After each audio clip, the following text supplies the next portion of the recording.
Well, as we reported, the Dow moved higher today on the passage of the Senate's tax bill this past weekend. And now the Senate and the House must reconcile their two versions and hammer out any differences. Ylan Mui is on the story in Washington tonight.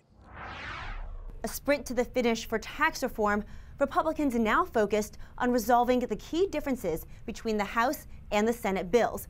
The three biggest: individual rates. The House has 4, while the Senate has 7, and those expire after 2025. Also, the corporate rate. The House cuts it to 20% right away, and the Senate waits until 2019. The Senate also repeals the individual mandate. The House doesn't do that, and it's still unclear how moderates feel about that approach. There are also a bunch of smaller issues that could wind up becoming bigger battles. The Senate keeps the alternative minimum tax for both corporations and for individuals.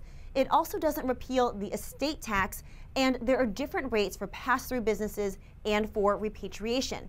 Now, Republicans say their bills have similar architecture and their differences are not insurmountable.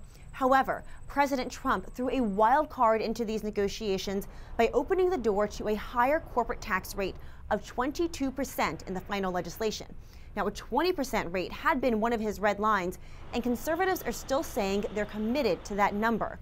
The next step in this? A conference committee. The House will vote on members today, and the Senate should follow suit soon. Most of this process will happen behind the scenes, and Republicans will likely need right up until December 22nd to get this to the president's desk before Christmas.